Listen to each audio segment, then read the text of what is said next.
É nosso dia, companheiro.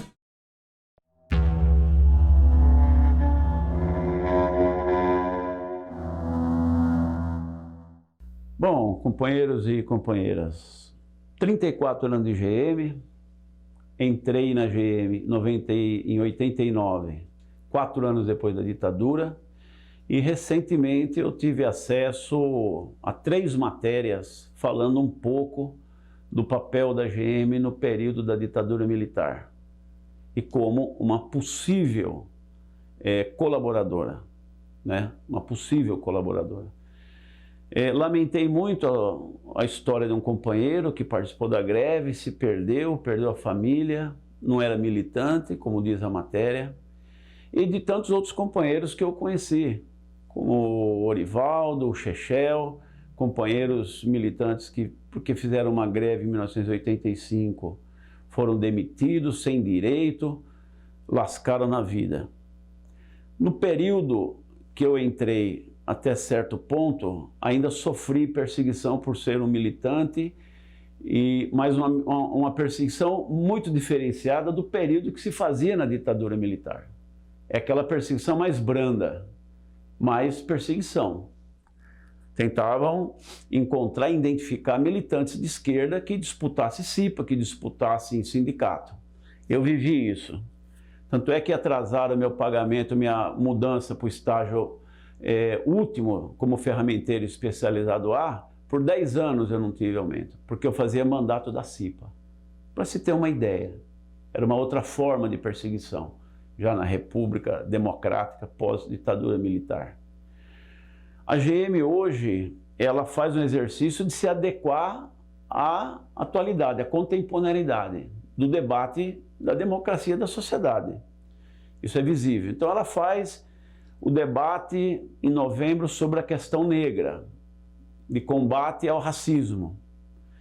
Teve um ano que eles colocaram no refeitório uma mensagem de criança, um desenho pintado por filho de funcionário, e tem uma mensagem muito bacana, que para as crianças pouco importa a cor da pele, porque a criança pinta o rostinho de vermelho, de azul, de amarelo, de preto. Então, é uma mensagem que tem um conteúdo muito legal. Achei muito bacana aquilo. Então, ela faz. Chega o período daquelas campanhas, movimento de LGTB, ela faz a campanha contra a homofobia, pinta escadas, degraus de várias cores, ela faz o debate, passa fitinha colorida para o pessoal usar no local de trabalho, faz campanha contra o câncer, faz campanha contra a violência contra a mulher, né? Então ela tem se adequado à pauta politicamente correta. E nesse sentido eu elogio. Eu acho que isso está correto, tem que fazer mesmo. Entretanto, não ouse mexer com o lucro dela. Aí entra a questão de classe. Não ouse mexer com o lucro dela, que aí ela fica feroz. Então, a democracia também, que pese dentro da fábrica, ela tem tido melhoras nas relações entre trabalhador e chefia e direção. Ela fez movimento há alguns anos de acabar com departamentar restaurante. Um restaurante é do chefe, outro restaurante é do trabalhador. Ela já há alguns anos já acabou com isso. Ela unificou o uniforme. Tem gerente que usa o mesmo uniforme do peão do chão de fábrica, do trabalhador do chão de fábrica, ou vai trabalhar sem uniforme. Então, ou seja, ela tentou, de certa forma, a se adequar a uma nova realidade pós-ditadura militar. Mas isso não significa que um militante que queira desenvolver o seu trabalho político com liderança e com outras ideias tem plena liberdade de atuação, porque não tem. Ela tem ainda um servicinho, o que nós chamamos de SNI, ou CIA, né? Norte-americana é CIA, de investigar, né? Então é isso, né? Assim, resumidamente, passou centenas, talvez esses essas milhares de trabalhadores lá, e desses muitos companheiros de luta. Meu tio mesmo, Teorides, trabalhou lá, foi perseguido lá. Interessante que ali os chefia eram aqueles italianão e muitos lutou contra o fascismo, tentou esconder ele e tal, mas foi parte da história. Mas ele não foi entregue pela empresa, não, isso não aconteceu. Então, isso é um testemunho que eu tive na minha própria família, né? Essa é a forma da repressão hoje, é manter a estrutura sindical atrelada aos seus interesses. Então, se aparecer a nossa oposição, que nós construímos, nunca teve liberdade lá dentro. Nós só vimos um pouquinho de liberdade de atuação política quando nós da oposição fizemos uma política de compor uma chapa unitária com a direção da força sindical que dirige, com a força sindical que dirige o sindicato. E quando nós avançamos nessa composição, nas conquistas no chão de fábrica, contra a demissão, nós fazíamos CAT a torto direito para os trabalhadores. Eu assinei centenas de CATs, dezenas, vou dizer. Deu uns 100 e poucos CAT que eu fiz, outro companheiro Magrão também.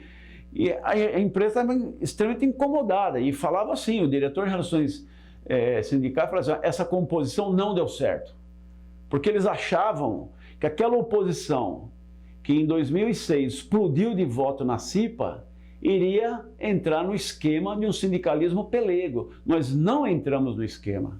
E ela fez de tudo para destruir essa composição e saiu vitoriosa. Saiu vitoriosa.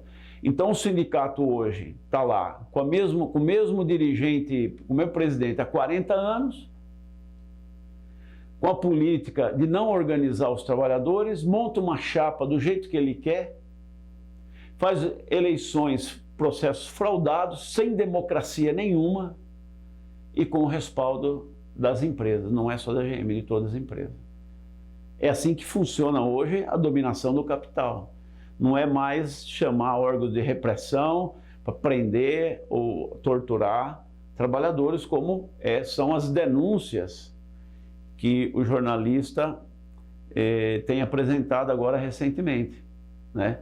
Que trabalhadores eram perseguidos, demitidos injustamente, sem direito, e muitos perderam família, perderam direito, muitos perderam talvez a própria vida.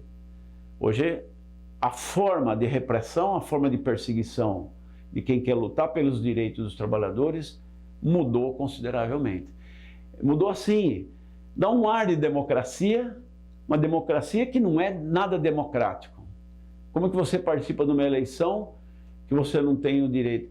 A eleição da CIPA hoje é um processo completamente antidemocrático. Como pode ter uma eleição onde você vota online que você não tem como fiscalizar? Aí fala, não, pode vir aqui no computador, isso aqui tem uma chave, não pode. Não tem democracia nisso. Então, essa é a forma hoje de dominação da consciência dos trabalhadores dentro da fábrica.